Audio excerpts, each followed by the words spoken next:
ما شاء الله لا حول ولا قوة إلا بالله العلي العظيم من الشيطان اللعين الرجيم بسم الله الرحمن الرحيم الحمد لله الذي لم يتخذ صاحبة ولا ولدا ولم يكن له شريك في الملك ولم يكن له ولي من الذل وكبره تكبيرا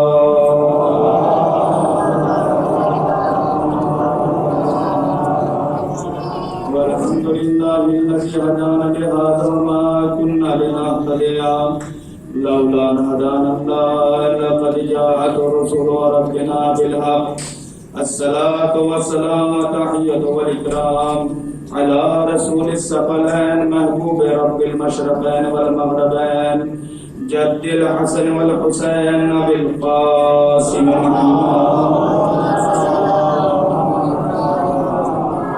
وعلى أهل بيته الطيبين الطاهرين المعصومين المظلومين ولعنة الله على أعدائهم أجمعين من ليلنا هذا إلى قيام يوم الدين آمين يا رب العالمين. أما بعد فقد قال سبحانه في كتابه الكريم وهو أصدق القائلين وقوله الحق بالحق بسم الله الرحمن الرحيم والعصر إن الإنسان لفي خسر إلا الذين آمنوا وعملوا الصالحات وتواصوا بالحق وتواصوا بالصبر.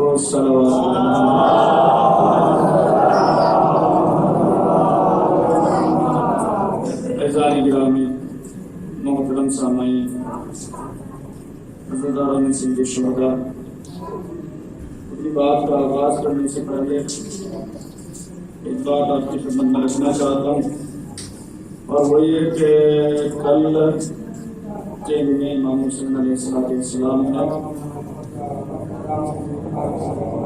ہمارے یہاں چیبن کہا جاتا ہے اور اربعین کہا جاتا ہے. اربعین کا مطلب کیا ہے؟ یعنی اربعین علی گرامر میں 40 دن کو کہا جاتا ہے. جہاں پر ہمیں اربعین حسین کرنا ہے، ماتم کرنا ہے، دلگزاری کرنا ہے، وہاں پر ہمارا اور آپ کا 11 امام امام حسن علیہ السلام ارشاد فرماتے ہیں کہ ہمارا جو چاہنے والا ہے جس کو مومن کہا جاتا ہے، اور آج کی مجلس کا عنوان بھی مومن ہے. امام فرماتے ہیں کہ جو مومن ہے اس کی کچھ علامات ہیں، اس کی کچھ علامتیں ہیں، کچھ نشانیاں ہیں. ایک تو وہ سب سے بڑی چیز یہ ہے کہ انگوٹھی پہنتا ہوگا اور درود پڑھتا ہوا ہوگا،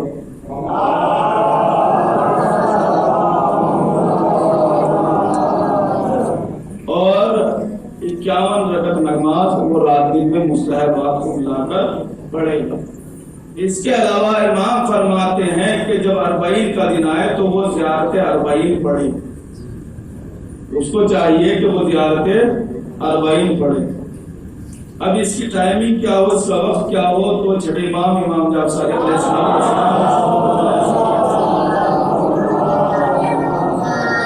امام فرماتے ہیں کہ جب دن چڑھ جائے تو اس وقت ہمارے چاہنے والوں کو چاہیے کہ زیارت 40 پڑھے زوال سے پہلے تک. تو انشاءاللہ جو آپ لوگ ٹائم رکھنا چاہیں گے اس وقت زیارت 40 پڑھا جائے گی. اور زیارت 40 کے بعد آپ کو کرنا یہ ہے کہ صبح کی طرح 2 رکعت نماز پڑھنا، بس 2 رکعت نماز پڑھنا ہے، اس کے علاوہ زیارت 40 ہے. اور آخر 40 میں شام کے وقت جا کر زیارت وارثہ پڑھے. امام فرماتے ہیں کہ اس کے بعد ہماری ذمہ داری ہے کہ اگر کسی انسان نے زیارت 40 کو پڑھا اور 2 رکعت نماز پڑھی تو اس کی کوئی دعا قبول نہ ہو، ایسا نہیں ہو سکتا. اگر کوئی زیارت 40 پڑھنے کے بعد دعا کرتا ہے تو اس کی ہر دعا قبول ہو جاتی ہے. تو ایک پیغام کا جو گھر میں خواتین ہے وہ بھی اپنے گھر رہ کر زیارت 40 پڑھ سکتی ہے. عزیزان گرامی، میں نے آپ کی خدمت میں بیان کرا کہ عنوان مجلس کیا ہے؟ مومن. اور سنیے گا، نبھانے کی کوشش کروں گا، آپ لوگ میرا ساتھ دے دیجیے گا. ہو سکتا ہے درمیان میں کچھ طرف باتیں رہیں، اس کے لیے ابھی سے معافی چاہتا ہوں. زیادہ دیر نہیں پڑھوں گا، آواز بھی ساتھ نہیں دے رہی ہے. عزیزان گرامی، خالق کائنات کا بہت بڑا احسان ہمارے اوپر پایا جاتا ہے. ہزاروں احسان ہمارے اوپر موجود ہے.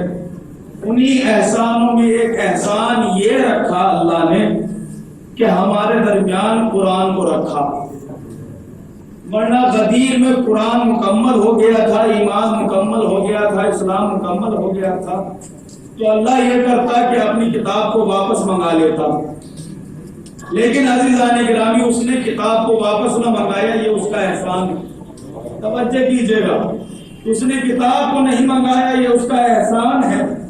عزیزان گرامی، آج ہو سکتا ہے کچھ لوگ یہ سوچتے ہوں کہ قرآن کے ذریعے سے اسلام بچا، قرآن نے اسلام بچایا. نہیں عزیزان گرامی، قرآن نے اسلام نہیں بچایا. کیوں؟ اس لیے کہ اللہ کیا ہے؟ علی کل شیء قدیر ہے، ہر شے کے اوپر قدرت رکھتا ہے. اگر وہ چاہتا تو اکیلے اپنے دین کو بچا لیتا. اب جو قرآن پڑھتا ہے وہ یہ محسوس نہ کرے کہ قرآن کے ذریعے سے اسلام بچا، دین بچا. عزیزان گرامی، یہ قرآن کیا ہے؟ قرآن کس کو کہتے ہیں؟ قرآن سمجھنے والی کتاب کا نام ہے. عزیزان گرامی، یہ قرآن جو ہمارے درمیان آیا، جس کو ہم پڑھتے ہیں، مولا کائنات امیر المومنین علیہ السلام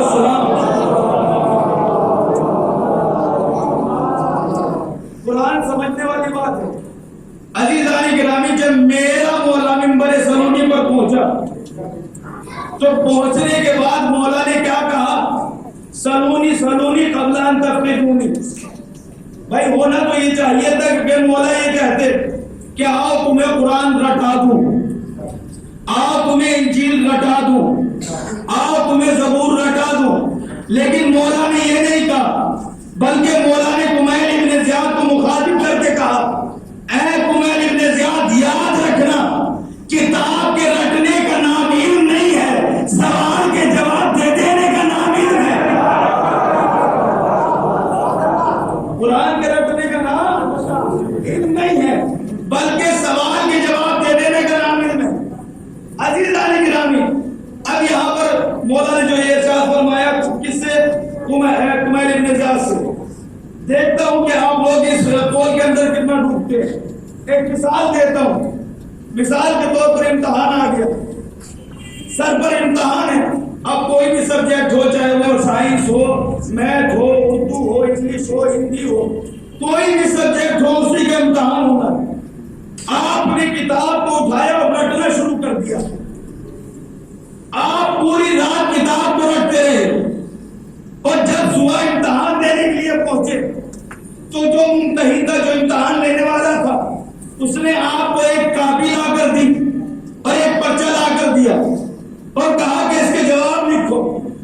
اچھا، ہم نے کیا کیا کہ اس کے اوپر جواب نہ لکھا، بلکہ جواب لکھنے کے بجائے ہم نے اس کے اوپر لکھ دیا کہ ہمیں پوری کتاب یاد ہے. پر توجہ کیجیے گا، کیا لکھا کہ ہمیں پوری کتاب یاد ہے. اب انصاف سے بتلائیے، ہم نے جو یہ لکھ دیا کہ ہمارے پوری کتاب رٹی ہوئی ہے، اس کا نقصان کیا ہوگا؟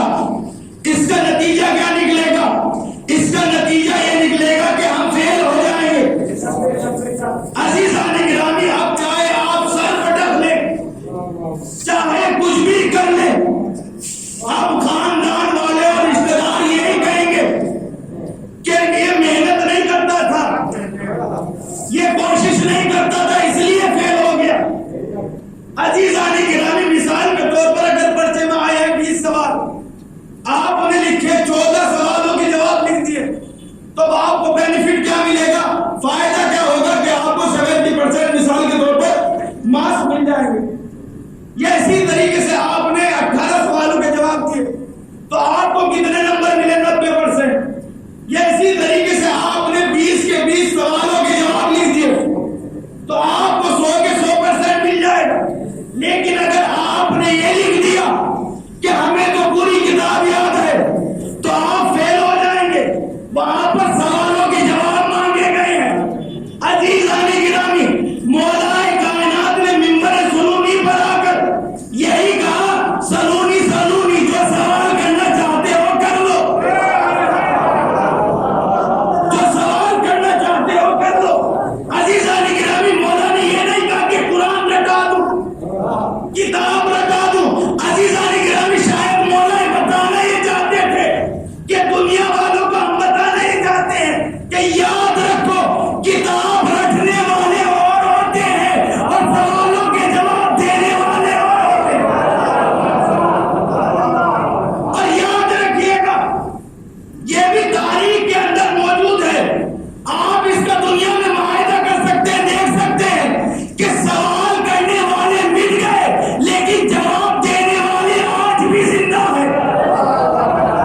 وہ سوچتے ہیں کہ ایک رات میں کروڑ پتی بن جائے، محنت نہ کرنا پڑے، کوشش نہ کرنا پڑے، ہم IAS بن جائیں، کمشنر بن جائیں، پروفیسر بن جائیں اور بس محنت نہ کرنا پڑے، بغیر محنت کے پھل مل جائے۔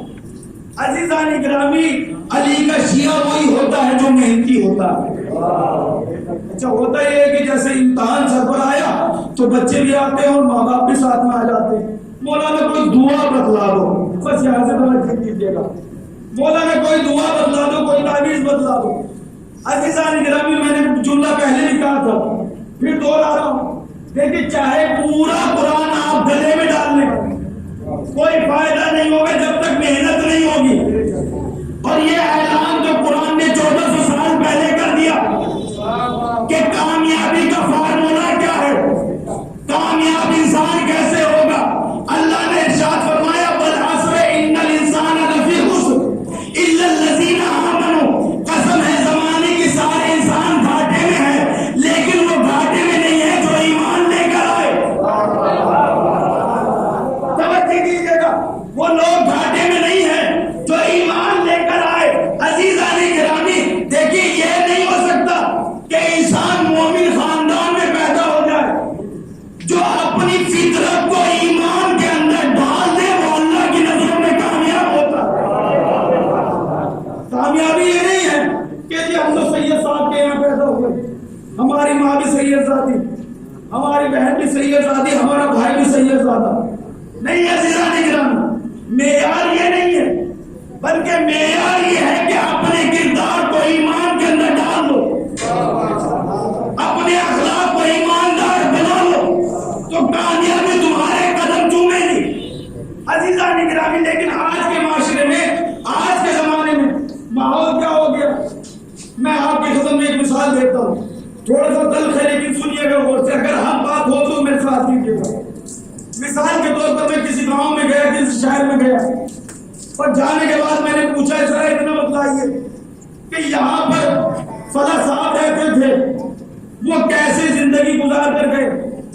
ایک صاحب نے کہا کہ بڑی اچھی زندگی گزار کر گئے، اللہ نے ان کو 5 بیٹے دیے تھے، وہ پانچوں کے پانچوں بیٹے کامیاب نکلے، ایک بیٹا تو امریکہ میں تھا، امریکہ نہ ہوئی جنت ہو گئی۔ امریکہ کو ایسا سمجھا جاتا ہے جیسے جنت میں انسان چلا گیا۔ ایک کینیڈا میں ہے، بڑی اچھی زندگی گزار کر گئے، داماد بھی اچھے ملے، بڑے امیر ہیں، بڑے عزت والے ہیں، بڑا گھر ہے۔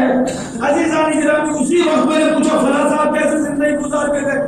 کہ بڑا لاچاری والی زندگی گزار کر گئے، ناکام زندگی گزار کر گئے، ایک جھوپڑی کے اندر اپنی زندگی گزار دی۔ عزیزان گرامی، ہم نے اپنی زندگی کا فارمولا یہ بنا کے رکھا کہ جو مالدار ہوگا وہی کامیاب ہوگا۔ اگر یہی کامیابی ہے تو پھر قرآن کو یہ کہنا چاہیے تھا کہ سارے انسان گھاٹے میں ہیں، مگر وہ گھاٹے میں نہیں ہے جو مالدار ہے۔ سارے انسان گھاٹے میں ہیں، وہ انسان کامیاب ہے کہ جو مالدار ہے۔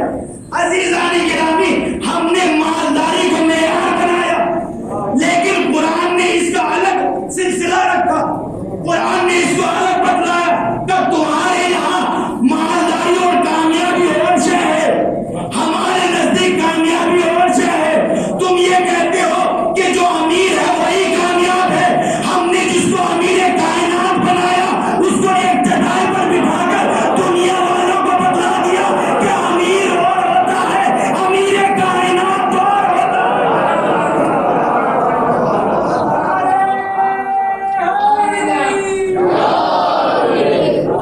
امیر اور ہوتا، امیر کائنات اور ہوتا۔ عزیزان گرامی، معیار یہ نہیں ہے۔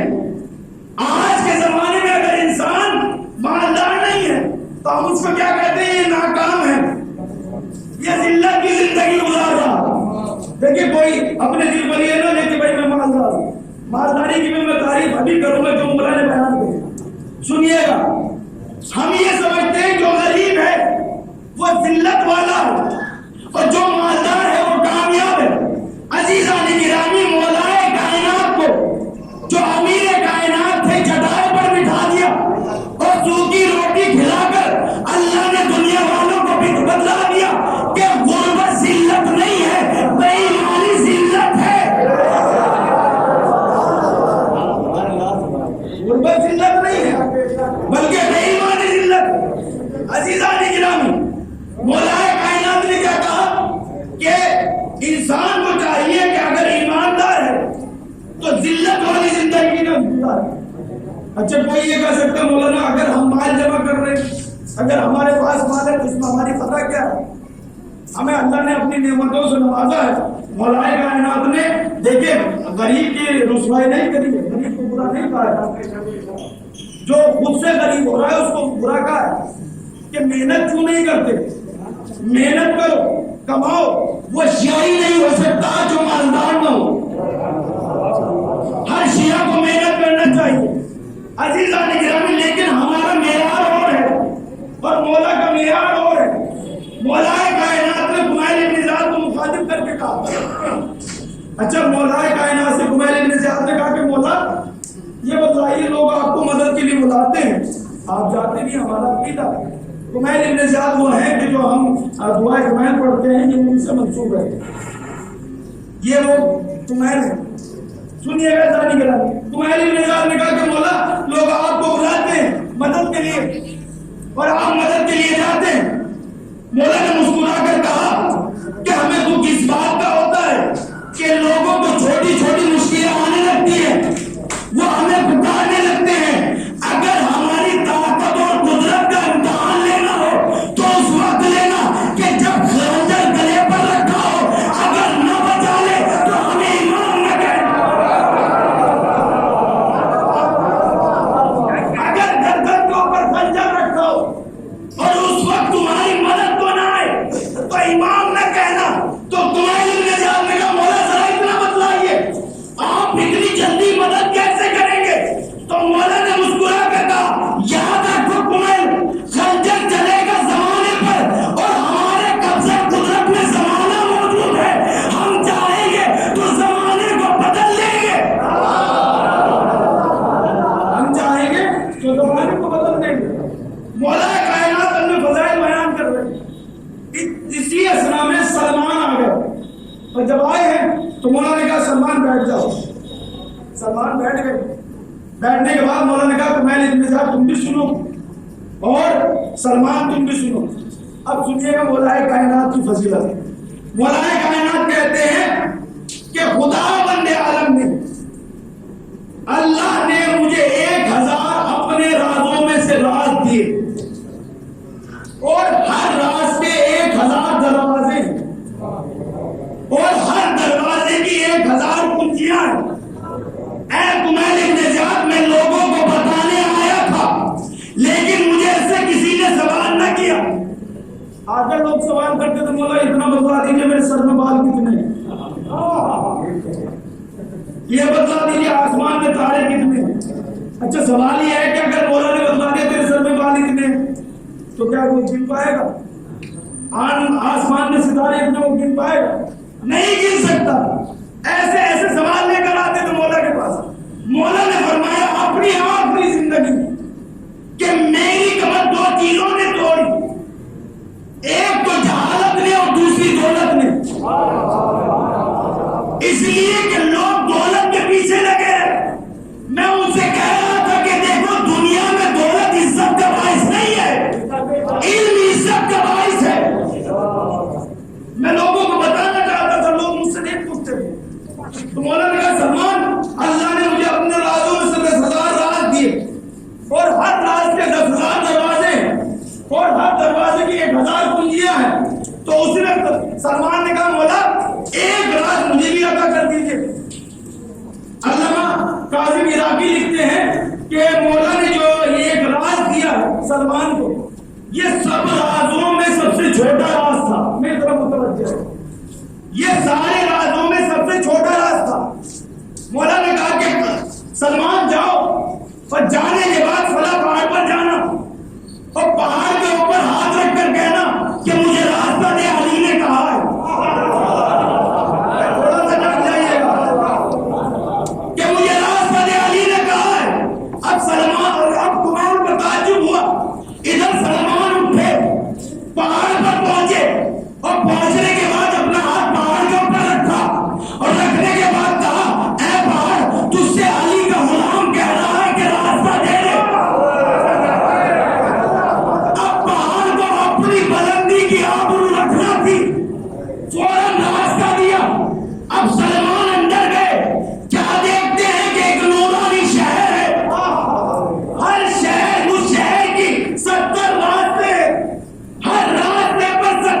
مسجدیں ہیں اور ہر مسجد کے ہر ممبر کے اوپر علی خطبہ دے رہے ہیں.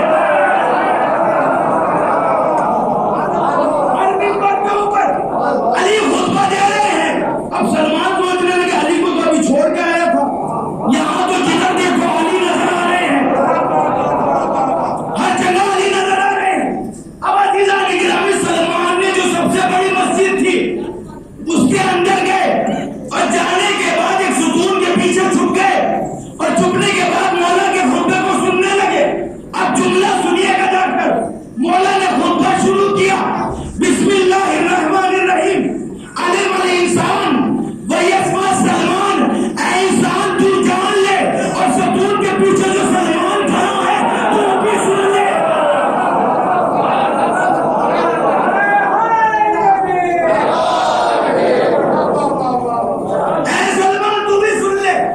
اب اس کے بعد مولا نے خطبہ کو بڑھایا, ہم نے خدا کی قسم, خدا کی ہماری لاکھوں جانے قربان علی کے نام پر, کہ اتنی فضیلتیں ہونے کے بعد اللہ کو نہیں بھولتا, اللہ کو یاد رکھا, ہم نے خدا کی.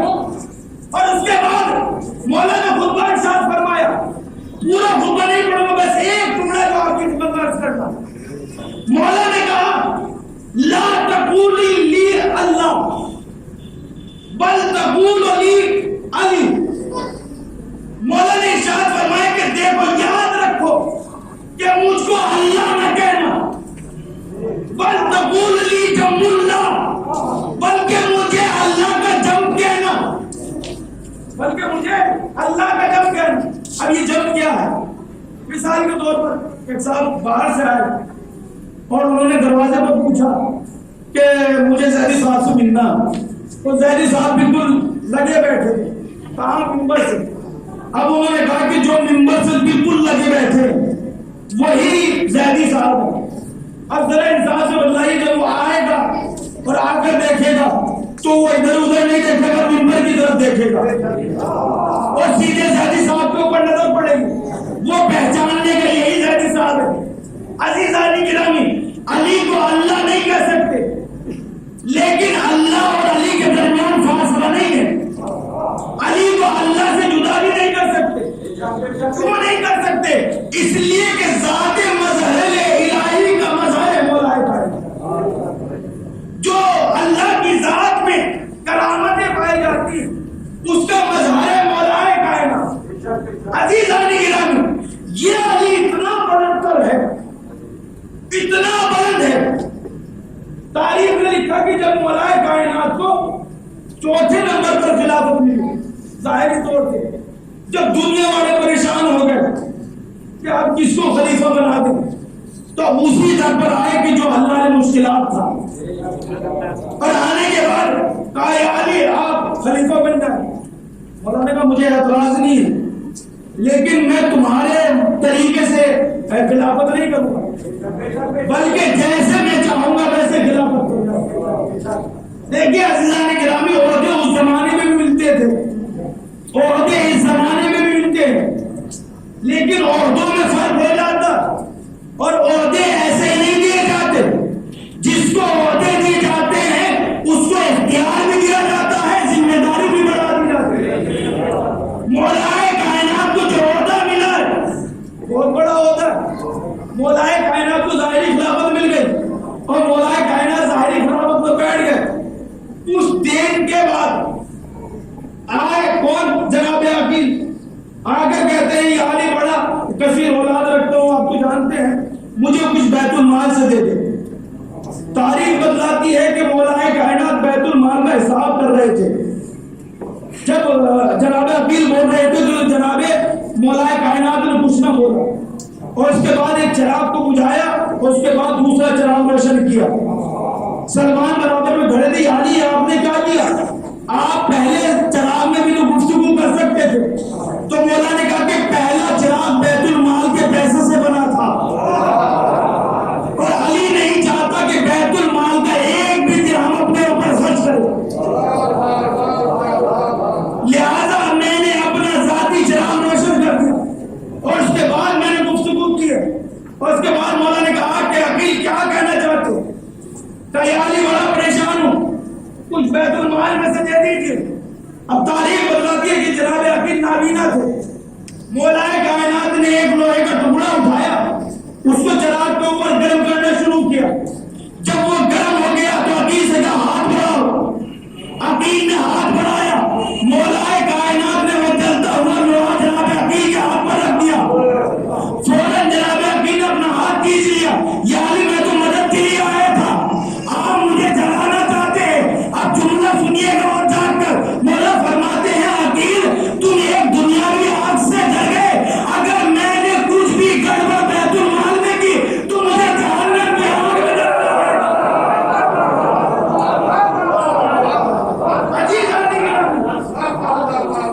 یہ مولا کائنات جو ان کا چاہنے والا وہ کیسا ہونا چاہیے. آج ہم سے کہا جاتا ہے, ایک تلخ بات ہے جو آپ کی خدمت میں عرض کرنا چاہتا ہوں. آج ہم سے کہا جاتا ہے مولانا فلاں چیز پر پڑھیے گا, مجلس سٹے کے اوپر پڑھیے گا, جوئے کے اوپر پڑھیے گا, فلاں چیز کے اوپر پڑھیے گا. جو اپنے اندر کمی ہوگی اس کو نہیں کہے گا, جو دوسرے میں کمی ہوگی اس پر کہے گا. جو اپنے اندر کمی ہوگی اس کو نہیں کہا جائے, بلکہ جو دوسرے کے اندر کمی ہوگی اس کے لیے کہا جائے. اچھا اتنا بتلائیے کتنے مولانا یہاں پہ مجلس پڑھنے کے لیے, پتہ نہیں کتنے آ چکے ہوں گے, اور کتنوں نے بتلایا ہوگا ہر چیز کے بارے میں, نماز کے بارے میں, روزے کے بارے میں, غیبت کے بارے میں, جھوٹ کے بارے میں, سٹے کے بارے میں. جب ان کی بات پر عمل نہ ہوا تو مجھ جیسے طالب علم کی مثال کیا ہے. اچھا اگر آپ کو برا ہی لگ رہا ہے کہ فلاں آدمی سٹا لگاتا ہے تو بھیا خود جا کر گئے, تو اگر ہمت ہے تو خود جاؤ, جا کر کہو کہ بھیا یہ کیا کر رہے ہو. اتنا حساب سے بتلائیے کہ عامر بالمعروف ہمارا اوپر ہی واجب ہے. عوام کے اوپر واجب نہیں ہے, عوام کے اوپر بھی واجب ہے. تو جاؤ اور کہہ دو بھیا تمہارے اندر یہ کمی پائی جاتی ہے. لیکن ڈر کس بات کا ہے؟ ڈر اس بات کا ہے کہ میں جا کر اس کی کمی بتلاؤں گا, وہ میری کمی بتلا دے گا.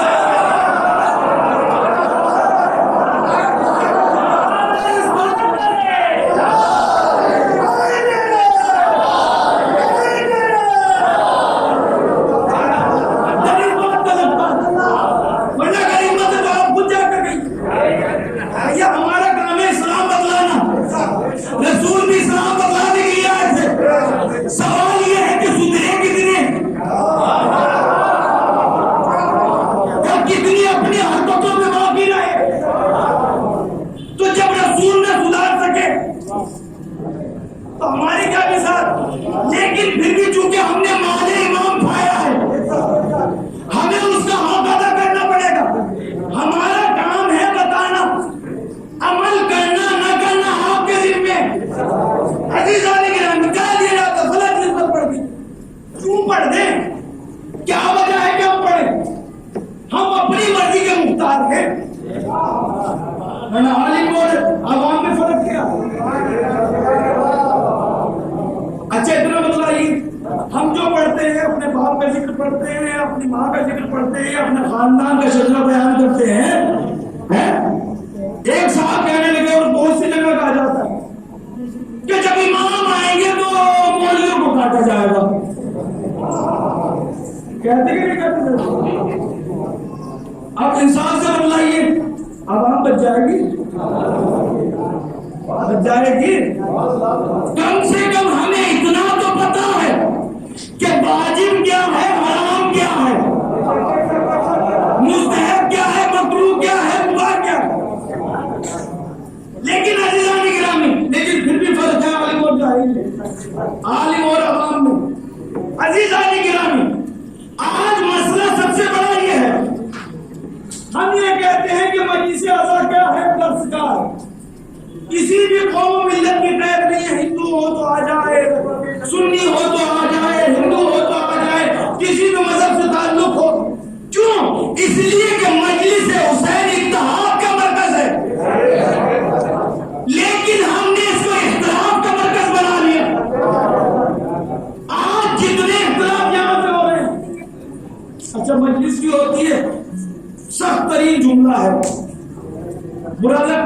لگ جائے, اور اگر غلط ہے تو مجھے توڑ دے دو. مسئلہ کیا ہے؟ ہم نے عذاب و رسم بنا کر چھوڑ دیا. مین مسئلہ کیا ہے؟ مجھے مجلس کرنی ہے, میرا تبرک اچھا ہے, اس کا تبرک اچھا نہیں ہے. آج ساری مجلس سے عذاب تبرک کے اوپر آ کر ٹک گئی. عوام بھی یہ سوچتی ہے کہ تبرک اچھا ہوگا تو جائیں گے.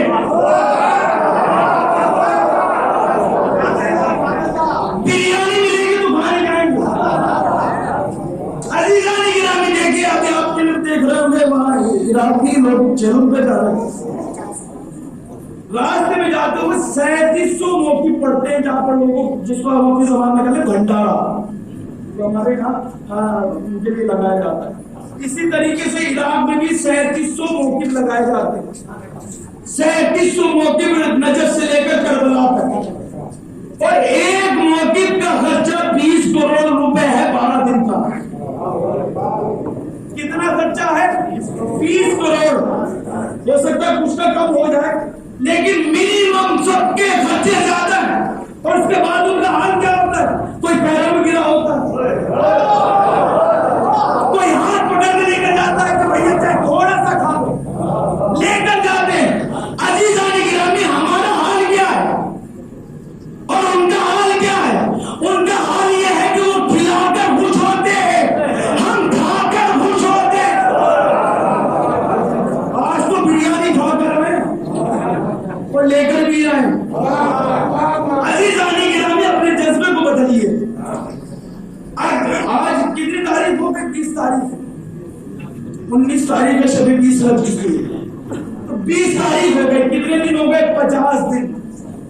سوال یہ ہے کہ 50 دن میں آپ نے سیکھا کیا؟ تبدیلی اپنے اندر کتنی لے کر آئی؟ اس لیے کہ ایک مجتہد کا کہنا یہ ہے کہ محرم منانے کا نام نہیں ہے, انقلاب کا نام ہے, بدلاؤ کا نام محرم ہے. اب ہمیں یہ دیکھنا ہے کہ 50 دن کے بعد ہمارے اندر تبدیلی کیا ہو. وہاں بھی خرچ کیا جاتا ہے, یہاں بھی خرچ کرتے ہیں. اور ان کا جذبہ کیا ہے؟ میں نے پہلے بیان کیا تھا, ایک جذبہ فکر کے بس. وہ جذبہ کیا ہے؟ لوگ جاتے ہیں جیلوں کے لیے. ایک شہر پڑتا ہے جس کا نام ذوالفقار, وہ راستے میں پڑتا ہے, جب آپ سورات کی طرف سے پیدل جائیں گے مولا کی زیارت کرنے کے لیے. وہاں پر 2 پڑوسی تھے. ایک پڑوسی نے دوسرے پڑوسی کے بیٹے کو مار دیا, جوان بیٹے. جب مار دیا تو پولیس اٹھا کے لے گئی, جیسے ہمارے یہاں بیل پر چھوٹ کر آ جاتے, وہ بھی آ گیا اور مقدمے بازی ہونے لگی. چیلوں کی دن قریب آ گئے, لوگ پیدل جانے لگے. انہی کے محلے سے ایک آدمی گزرا. اب جس نے مارا تھا اس نے بھی ایک ہاتھ پکڑا, جس کا بیٹا مارا تھا اس نے بھی ایک ہاتھ پکڑا. ایک اپنے گھر کی طرف کھینچ رہا تھا, ایک اپنے طرف کھینچ رہا تھا. اب اتنا کھینچا کہ اس کے بازوؤں میں درد ہونے لگا. وہ غصے کے عالم میں اپنے ہاتھوں کو چھڑا لیا, اور چھڑانے کے بعد کہا کہ میں کسی کی طرف نہیں جاتا, مجھے تم نے پریشان کر دیا. تھوڑی سی دیر کے بعد جس کا بیٹا مرا تھا, اس نے جس نے مارا تھا اس کے کان میں کچھ کہا. جیسے ہی کہا ہے تو جس نے مارا تھا اس نے فوراً ظاہر مارنے والے بیٹے کے باپ کے ہاتھ دے دیا, اور دینے کے بعد کہا کہ جب تو ظاہر لے گا. اب ظاہر تو تعجب ہونے لگا. ابھی تو اتنی شدت تھی, ایک کہہ رہا تو میرے گھر چلو, ایک کہہ رہا تو میرے گھر چلو. عزیزان گرامی, ظاہر کہتا پہلے یہ بتلاؤ تم نے اس کے کان میں کیا کہا تب تمہارے گھر چلوں گا. اس نے کہا کہ میں نے اس کے کان میں یہ کہا کہ اگر تمہیں ظاہر مجھے دے دے گا تو میں اپنے بیٹے کا خون معاف کر دوں گا. کتنا بڑا جذبہ. اب ہمیں یہ سوچنا ہے کہ کیا ہمارے اندر بھی جذبہ ہے؟ ہم بھی ایسے ہیں تو کون مولا ہے کائنات ظاہری کتاب آنے یقین پر آنے کے بعد کہا مولا میری مدد کر دی. مولا نے چلتا ہوا وہ دعا رکھ دیا. تو مولا میں تو آپ سے مدد مانگنے کے لیے آیا تھا, مجھے چلا رہے. مولا نے کہا کہ اگر میں بیت المال میں ہلکی سی گڑبڑ کروں تو علی کون ہے؟ امام ہے. جہنم حرام ہے، وہ نہیں کہہ رہا کہ مجھے جہنم میں جلنا پڑے. آج ہم پریشان ہیں، نماز کیوں نہیں پڑھتے، روزہ کیوں نہیں رکھتے. اچھا جو روزہ رکھ رہے ہیں، نماز پڑھ رہے ہیں، حج کر رہے ہیں، زیارتیں کر رہے ہیں، مجلس عزا کر رہے ہیں، اگر وہ مال حرام کھا رہے ہیں تو کیا ان کی نمازیں قبول، کیا ان کے روزے قبول، کیا ان کے حج قبول، کیا ان کی فرض عزا قبول، کیا ان کی مجلس قبول؟ عزیزان گرامی دیکھیے، یاد رکھیے گا، مولا حسین نے کربلا کے میدان میں فوج اشیا کو مخاطب کر کے ایک جملہ کہا تھا کہ یہ مطلب تم مجھے قتل کیوں کرنا چاہتے ہو؟ تو انہوں نے کہا تھا تم زلیہ بھی تمہارے باپ کے منہ میں قتل کر رہے ہیں. تو مولا نے پلٹ کر جواب دیا تھا کہ اب تمہارے اوپر میری کوئی نصیحت اثر نہیں کرے گی، اس لیے کہ تمہارے پیٹ مال حرام سے بھر چکے ہیں. مال حرام بڑا مسئلہ. اگر انسان اپنے آپ کو مال حرام سے بچائے رکھے، بس ایک روایت سن لیجیے اور میں مسائل کی طرف آ رہا ہوں. سنیے گا مال حرام کا اثر کیا ہوتا ہے. بنی اسرائیل میں ایک شخص تھا، بڑا مومن، متقی، پرہیزگار، صوفی ٹائپ کا. اس کو یہ پتا چلا کہ ایک درخت ہے، لوگ اس کی پوجا کرنے لگے، اس کی عبادت کرنے لگے. جب اس کو پتا چلا تو اس نے کلاڑی لی اور چل دیا پیڑ کاٹنے کے لیے. راستے میں شیطان ایک بزرگ کی صورت میں آیا، بڑا خوبصورت سے، اور آنے کے بعد کہاں جا رہے ہو؟ تو وہ پیڑ کاٹنے جا رہا ہوں. سوچیے گا اس واقعے کے بارے میں تو تصور کیجیے کہ مال حرام کا اثر کیا ہے. تب پیڑ کاٹنے جا رہا ہوں، تب پیڑ کاٹ کے تمہیں ملے گا کیا؟ فائدہ کیا ہے تمہارا؟ تب مجھے کچھ ملے نہ ملے، لیکن جو لوگ کفر کر رہے ہیں وہ کفر سے بچ جائیں گے. ادھر بتلاؤ، یہاں پر نبی بھی موجود ہے، موسیٰ موجود ہے، ہارون موجود ہے، وہ حکم دے دیتے. کیا ضرورت ہے تم پیڑ کاٹنے جا رہے ہو؟ کہ کوئی نہ جائے لیکن میں پیڑ کاٹنے جاؤں گا. شیطان نے کہا میں پیڑ کاٹنے نہیں دوں گا. یہ کہنے کے بعد آگے کھڑا ہو گیا. اب وہ مومن کے ہاتھ کو کلاڑی میں کود پڑا شیطان کے اوپر، اور قریب تھا کہ اس مومن کی کلاڑی چلتی اور سروں گردن کٹ جاتے. شیطان سوچنے کا تو پھنس گیا. فوراً کہتا اچھا ایک کام کر لو، ایک سودا ہے تم سے. کا سودا کیا ہے؟ کا سودا یہ ہے کہ میں تمہیں 200 روپے روز دوں گا، تم یہ پیڑ نہ کاٹو. میں تمہیں 200 روپے روز دوں گا، یہ پیڑ نہ کاٹو. اب یہ سوچنے لگا کہ ایک کام کرتا ہوں، 100 روپے خراب کر دوں گا اور 100 روپے اپنے خرچے کے لیے رکھ لوں گا. میرا خرچہ بھی ہو جائے گا اور خیرات بھی ہو جائے گی، ثواب تو مجھے ملنا ہی ہے. اس نے کہا ٹھیک ہے. یہ فوراً سینے سے اتر آیا اور کرنے کے بعد فوراً شیطان نے اس کو 200 روپے دے دی، لے کر چلا گیا. ایک دن ملے، 2 دن ملے، تیسرے دن ختم ہو. اب جیسے ختم ہوا اس نے پھر کلاڑی اٹھائی، غصے کے عالم میں پھر چلا پیڑ کو کاٹنے کے لیے. جیسے پیڑ کے قریب گیا، دیکھا پھر وہی آدمی کھڑا ہوا ہے. اس نے کہا کیوں آیا ہو؟ کہ پیڑ کاٹنے آیا ہوں. کہ میں تو تمہیں پیسے دے رہا تھا.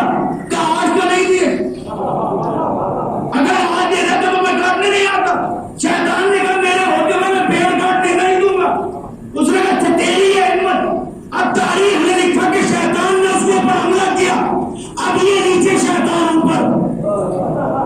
پہلے یہ تھا کہ یہ شیطان نیچے تھا، یہ اوپر تھا. اب اس کو بڑا تعجب ہوا، یہ بڑی مشکلوں میں پڑ گیا. فوراً کہتا ذرا اتنا بدلاؤ، پرسوں جب میں آیا تھا تو میں طاقتور تھا، تم کمزور تھے. تو شیطان نے کہا کہ اس وقت جب تم آئے تھے تو اللہ کے لیے آئے تھے، اس لیے طاقتور تھے. لیکن آج جب آئے ہو تو دل کے اندر دولت کا لالچ ہے، اس لیے میں تمہارے اوپر صلوات پڑھیے محمد.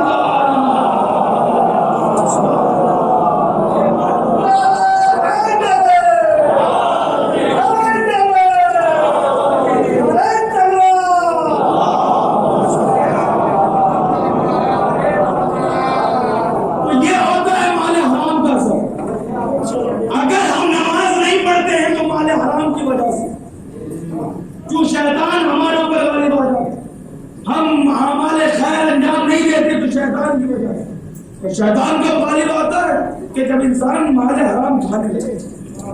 عزیزان گرامی،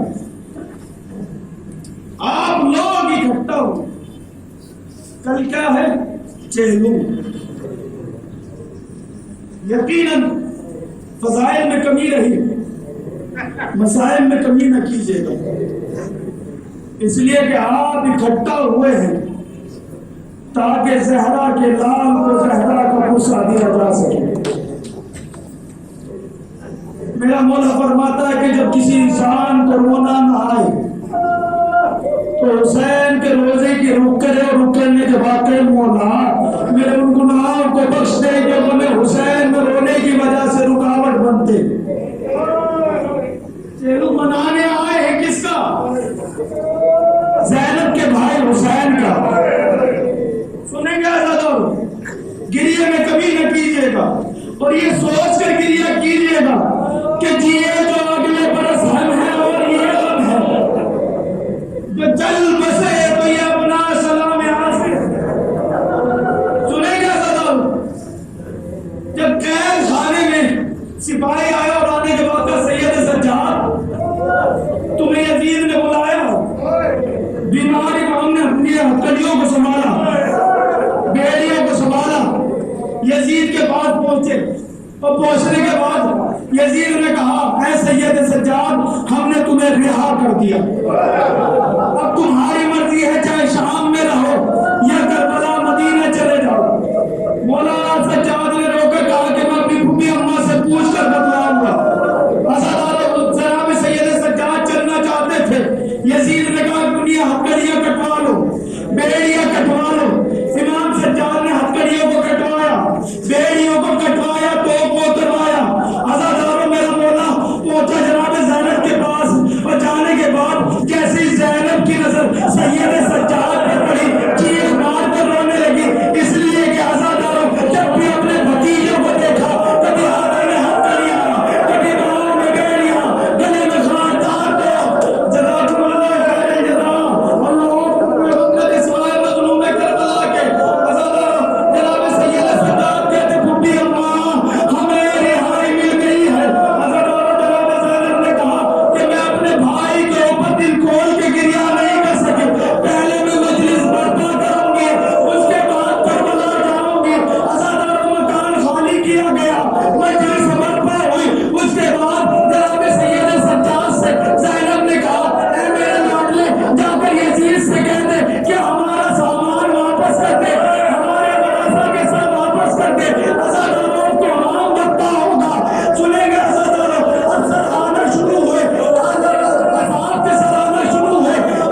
سے اور پہنچنے کے بعد غسل کیا اور جیسے غسل کر کر واپس آئے ہیں تو نظر پڑی ایک چھوٹی سی قبر کے اوپر.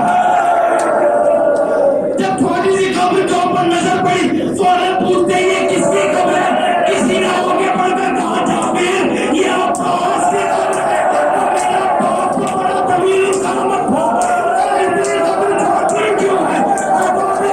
سنیں گے کربلا کے میدان میں جتنے شہید پامال ہوئے ہیں وہ ایک مرتبہ ہوئے لیکن مولا عباس کا لاشا دو بار پامال ہوا اور ظالموں نے یہ کہہ کر پامال کیا اے عباس تمہیں حسین کی ڈھارس دینا.